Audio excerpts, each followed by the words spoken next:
Senate prepares to deliberate on Vice President Sara Duterte's impeachment case next week. Several legal luminaries are voicing objections, raising questions about fairness, due process, and constitutional integrity.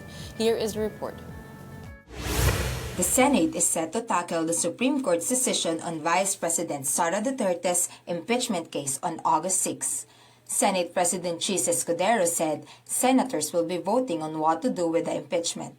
The lower chamber, for its part, vows to file a motion for reconsideration before the Supreme Court. For former Supreme Court Senior Associate Justice Antonio Carpio, the Senate should not take action on the impeachment case for now, as the decision is still not final pending appeal by the House.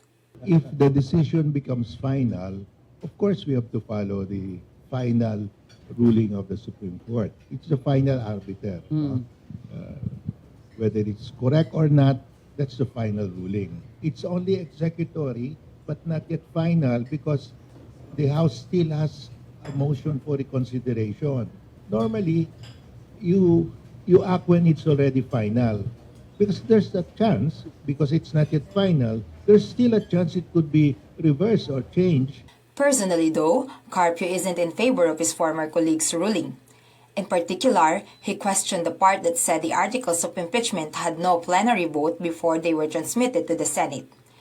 Recall that more than 200 or a third of the House of Representatives signed the impeachment complaint submitted to the upper chamber. So the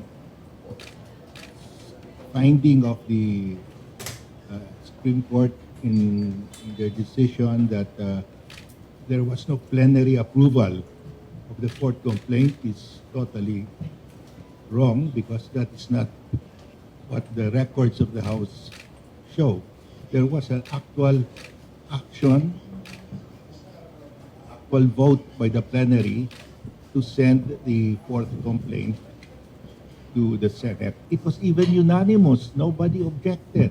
Carpio also believes the one-year bar rule isn't applicable to the fourth impeachment complaint. The Supreme Court said that the one-year bar rule started to run when the House adjourned.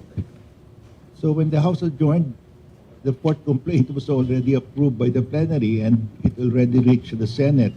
So obviously, the one-year bar rule cannot apply to the fourth complaint.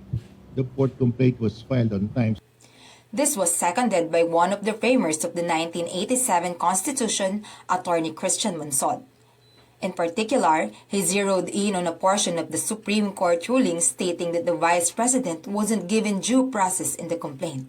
That happens in the hearing in the Senate. Yes. So even the basis for the Supreme Court ruling of lack of due process is wrong. Meanwhile, former Integrated Bar of the Philippines President Domingo Cayosa warned of far-reaching consequences on public accountability and constitutional integrity. He urged the Supreme Court to reconsider or clarify its ruling, suggesting the possibility of oral argument and wider judicial participation.